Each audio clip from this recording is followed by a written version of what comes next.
Hey guys, इस video में आज हम सीखेंगे कि CSV फाइल्स क्या होती हैं, पाइथन में CSV फाइल्स को कैसे ओपन किया जाता है और कैसे CSV फाइल पाइथन के थ्रू क्रिएट की जाती हैं।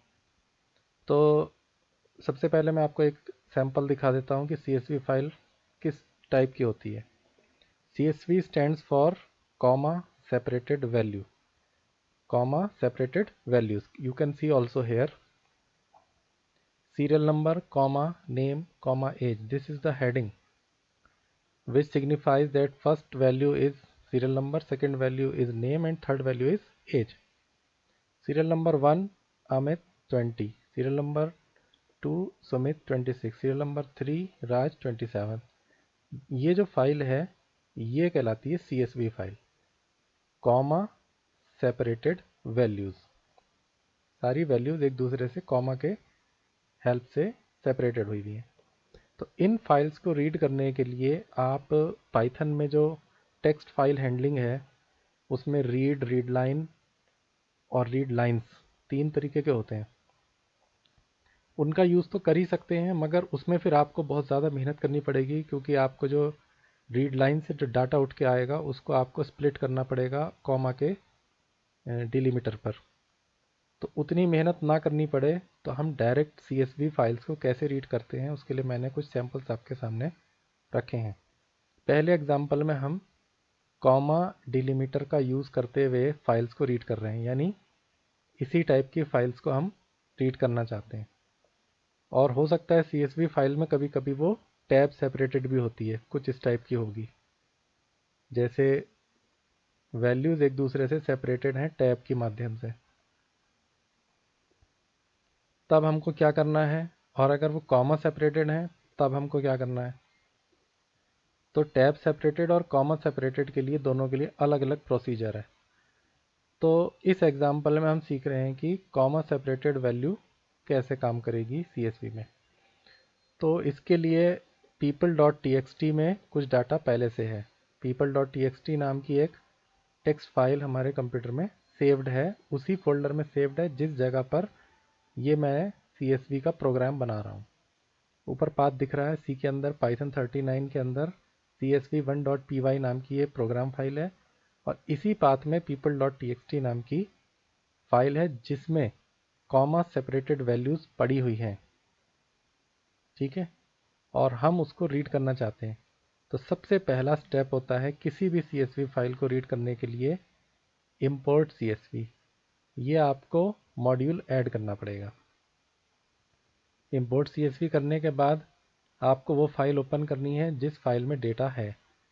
फाइल ओपन करने के मोड आपको पता ही है, RWA होता है, R for read, W for right, A for append. तो इस टाइम हमें रीड मोड चाहिए है, तो हमने फाइल को रीड मोड में खोला और फाइल का नाम दे दिया FILE। हमने उसकी जो ऑब्जेक्ट बनाई है उसका नाम है FILE। विद से ओपन करना हेल्पफुल रहता है।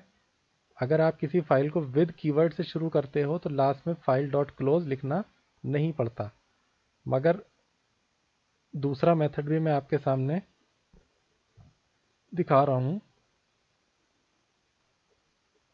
इसमें मैंने क्या करा है, इसमें मैंने विद कीवर्ड का यूज़ नहीं करा है। आपको यहाँ दिख भी रहा होगा, यहाँ मैंने विद कीवर्ड का यूज़ नहीं करा है, और सीधा file is equal to open people.txt r। यानी आप फाइल को खोलने के दो तरीके हैं, या तो ऊपर वाला तरीका यूज़ कर लें या नीचे वाला तरीका, राइट। अब क्योंकि फाइल हमारी खुल चुकी है, अब फाइल जब ओपन हो जाती है तब हमको CSV कैसे यूज़ करना है रीडर। तो CSV डॉट रीडर आप जैसे ही लिखेंगे तो आगे आपको ब्रैकेट में फाइल का नाम देना पड़ेगा। तो वो फाइल का नाम नहीं देना है बल्कि फाइल ऑब्जेक्ट का नाम देना है। फाइल ऑब्जेक्ट का नाम है FILE। तो जिस ऑब्जेक्ट में आपने फाइल ओपन करी है उस ऑब्जेक्ट का नाम ब्रैकेट में आप लिख दीजिए, और ये एक नई ऑब्जेक्ट क्रिएट करेगा जिसका नाम यहाँ पर हमने रीडर रखा है, करेक्ट।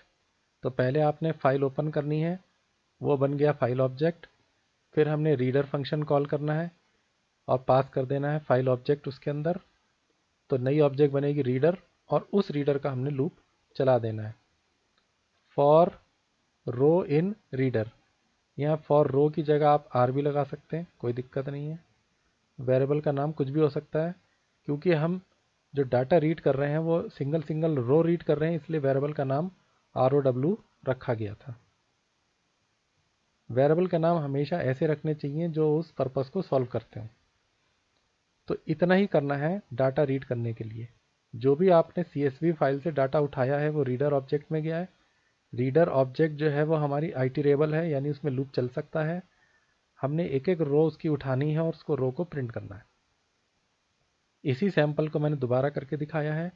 अब की बार मैंने क्या करा है, विद कीवर्ड का यूज़ नहीं करा है जैसे यहाँ कर रखा था।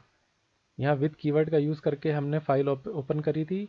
अगर आपको वो सही नहीं लगता है तो आप डायरेक्ट फाइल ओपन करिए जैसे आप पहले यूजुअली करते थे, मगर अब की बार आपको फाइल को नीचे जाके क्लोज करना पड़ेगा, अदरवाइज़ वो फाइल मेमोरी में ओपन रह जाएगी। तो इसमें भी वही किया है, CSV dot reader function call किया है और फाइल ऑब्जेक्ट पास करी है। अब की बार हमने ऑब्जेक्ट जो डाटा सेव करेगी उसका नाम हमने ऑब्जेक्ट का नाम रख दिया है data. For row in data print row, simple. जो भी डाटा आपका उठ के आया है वो डेटा नाम की ऑब्जेक्ट में उठ के आया है, उसका मैंने एक लूप चला दिया है फॉर के अंदर। 2 बार मैंने सेम डेटा को रीड करके आपके सामने दिखाया है। और नीचे वाला प्रोग्राम जो है वो तब काम आएगा, अभी नीचे वाले प्रोग्राम को हम थोड़ी देर के लिए हटा देते हैं, ठीक है, और इतने को ही रन करते हैं। ये देखिए, ये हमारी फाइल में डेटा था। फाइल में डेटा था नेम, एज और प्रोफेशन। पहला नेम था जैक, एज है 23, डॉक्टर। दूसरा है मिलर, एज है 22, प्रोफेशन है इंजीनियर। 2 बार आंसर क्यों आ रहा है आप चेक कर लीजिए, क्योंकि हमने 2 बार CSV डॉट रीडर चलाया है और 2 बार लूप चलाया है। तो डाटा एक बार मैंने विद से ओपन करके दिखाया और एक बार विदाउट विद से ओपन करके दिखाया। और अब नीचे मैं वो वाली चीज़ पेस्ट कर देता हूँ जो मैंने हटा दी थी। ये वो फाइल है जिसमें टैब का यूज़ हुआ है। यहाँ देख रहे हैं आप, इस एग्जांपल में मैं टैब डिलिमीटर की बात कर रहा हूँ। यानी हमारे पास कंप्यूटर में 2 तरीके की फाइल है, मैं आपको ओपन करके दिखाता हूँ।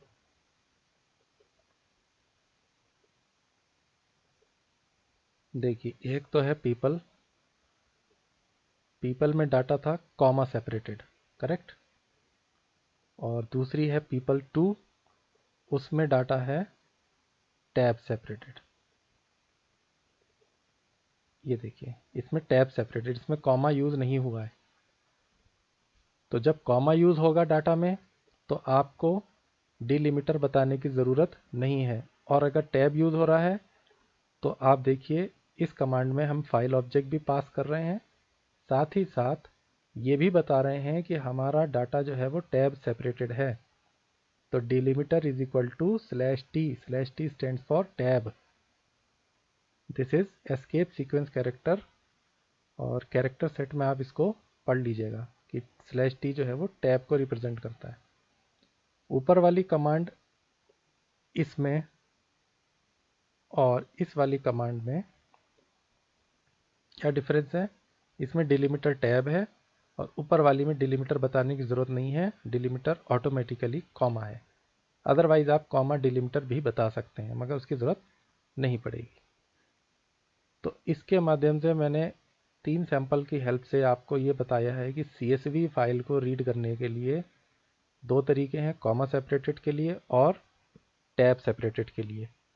और विद का यूज़ करें या विद का यूज़ ना करें ये आपकी मर्ज़ी है। विद का यूज़ करेंगे तो फाइल डॉट क्लोज लिखने की ज़रूरत नहीं है, फाइल ऑब्जेक्ट अपने आप ही मेमोरी से इरेज हो जाएगी। अदरवाइज़ आपको फाइल डॉट क्लोज लगाना पड़ेगा मेमोरी से क्लोज करने के लिए। तो अब एक टास्क तो हमारा कंप्लीट हो गया, रीडिंग CSV फाइल। अब अगला टास्क हमारा क्या है, राइटिंग CSV फाइल। उसके लिए भी मैंने एक प्रोग्राम बना के पहले से रखा है। तो ये एग्जाम्पल नंबर 3 है। इस एग्जाम्पल में क्या हम चाह रहे हैं, कि हम डेटा CSV फाइल में कैसे भेजें, how to create a CSV file, how to write data to a CSV file. Simple, आपने इंपोर्ट CSV करना है। अब आपकी मर्ज़ी है विद लगाएं या ना लगाएं, कोई दिक्कत नहीं है। और with open movie dot CSV, file का नाम हो गया मूवी डॉट CSV जिसमें डाटा पहुंचेगा, ठीक है। और W लगा दिया।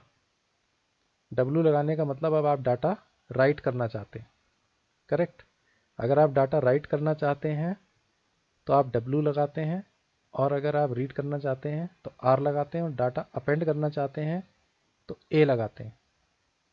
आगे आपने लिख दिया है न्यू लाइन के आगे 2 सिंगल कोट। अगर आप दो सिंगल कोट लगाते हैं तो आपकी जो नई लाइन है वो बिल्कुल एक दूसरे के साथ मिल के आएगी। वो आप अपने डिस्प्ले में देख लेना कि किस तरीके का डिफरेंस आ रहा है। देखिए ऊपर वाली कमांड में मैंने new line is equal to single quote लगा रखे हैं, और इस बार मैंने नीचे वाले में लिखा है बिना न्यू लाइन सिंगल कोट के। तो दोनों में डिफरेंस आप देखिएगा। चलिए वो डिफरेंस तो बाद में। फिर क्या करना है, हमने CSV का पिछली बार हमने रीडर फंक्शन यूज़ किया था, इस बार हमको राइटर फंक्शन यूज़ करना है। थोड़ा सा ध्यान दीजिएगा। पहले हमने रीडर यूज़ करा था क्योंकि हम फाइल को रीड करना चाहते थे, और अब की बार हम CSV डॉट राइटर यूज़ करेंगे, और फाइल ऑब्जेक्ट जो यहाँ हमने क्रिएट करी है उसको हमने यहाँ ओपन करा है, और ये एक ऑब्जेक्ट बन गई राइटर। इस ऑब्जेक्ट का नाम आप कुछ भी रख सकते हैं, आप चाहें तो W रख लीजिए। अब जहाँ जहाँ राइटर था वहाँ मुझे W करना पड़ेगा, ठीक हो गया। W डॉट राइट रो। अब आपको एक लिस्ट बतानी है जिस लिस्ट को आप अपनी फाइल में सेव करना चाहते हैं। क्योंकि आप CSV फाइल बनाने वाले हैं तो कॉमा देना ज़रूरी है। तो एक लिस्ट आपने यहाँ से शुरू करी। पहला हेडिंग सीरियल नंबर, दूसरा हेडिंग मूवी, तीसरा हेडिंग डायरेक्टर। ये लिस्ट यहाँ एंड हो गई। तो पहली value 1 Lord of the rings ABC, दूसरी होगी हैरी पॉटर XYZ। ये दो डाटा आपने लिस्ट फॉर्म में देना है, लिस्ट फॉर्म में देना है। और कॉमा सेपरेटेड तो खुद ही हो जाएगा क्योंकि लिस्ट में जितने भी डाटा होते हैं वो एक दूसरे से कॉमा सेपरेटेड होते ही हैं। ये पहली लाइन जो है वो हेडिंग है, और दूसरे जो 2 लाइनें हैं ये डेटा है। तो राइट रो से आप डेटा सेंड करते हैं। जितनी बार आप जितनी रोज ऐड करना चाहते हैं उतनी बार राइट रो लिखना पड़ेगा। मगर अगर आप चाहते हैं कि आपका डेटा पहले से तैयार है, उसमें कई सारी रोज पहले से हैं, तो आपको कुछ नहीं करना है, राइट रोज लगा सकते हैं यहाँ पर। ये देखिए राइट रोज जो है उससे आप एक से ज़्यादा डेटा एक ही बार भेज सकते हैं। मगर आपकी जो लिस्ट है वो मल्टीपल लिस्ट होनी चाहिए, नेस्टेड लिस्ट। ये देखिए एक लिस्ट ये है,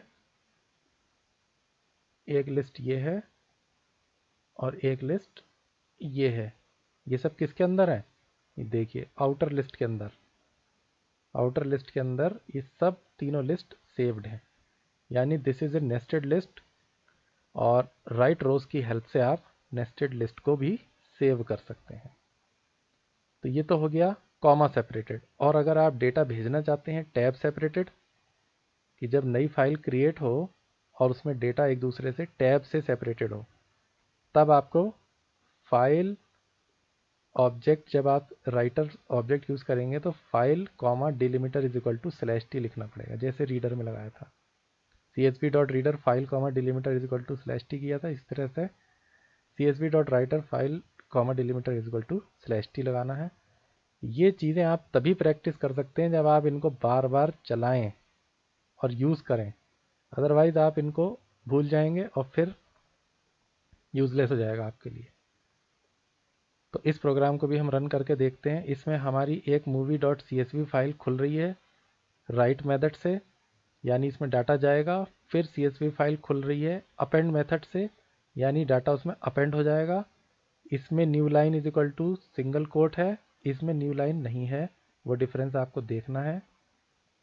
और एक हम फाइल बना रहे हैं लिस्ट डॉट CSV, और इसमें जो डाटा होगा वो टैब सेपरेटेड होगा। तो एक काम करते हैं, CSV नाम हटा देते हैं, इसका नाम TXT रख देते हैं, क्योंकि जब फाइल हम ओपन करेंगे तो हमें ईजी होगा खोलने में। अदरवाइज CSV फाइल होगी तो वह एक्सेल में खुल जाएगी। आप यहाँ पर एक्सटेंशन कुछ भी दे दीजिए, उससे कोई फ़र्क नहीं पड़ता है। अब हम इसको रन करते हैं। ये बिना एरर के रन हो गया है। इसका मतलब क्या है कि ये तीनों फाइलें क्रिएट हो गई हैं। movie.txt क्रिएट हो गई, movie.txt में डाटा अपेंड हो गया, list.txt में राइट हो गया डाटा। अब देखते हैं movie.txt कैसी है।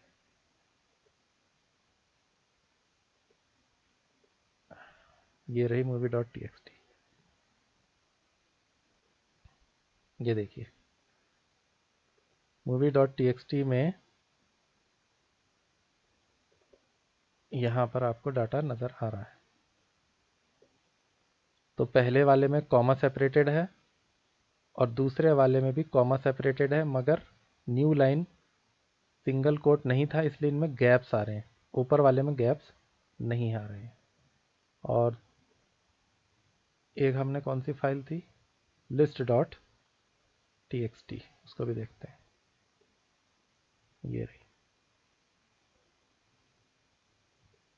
ये देखिए इसमें टैब सेपरेटेड वैल्यूज है। टैब सेपरेटेड क्यों है? क्योंकि हमने delimiter is equal to /t बता रखा है ये। तो होप आपको समझ में आया होगा कि रीडर और राइटर ऑब्जेक्ट क्या काम करती हैं CSV फाइल्स में, और CSV फाइल को रीड करना राइट करना कितना ईजी है। और CSV फाइल के दो टाइप होते हैं, या तो वो टैब सेपरेटेड होता है या फिर कॉमा सेपरेटेड होता है। आप इसको बार बार प्रैक्टिस करिए, और जितना आप प्रैक्टिस करेंगे उतना आप इसमें कंफर्टेबल हो जाएंगे। Thanks for watching.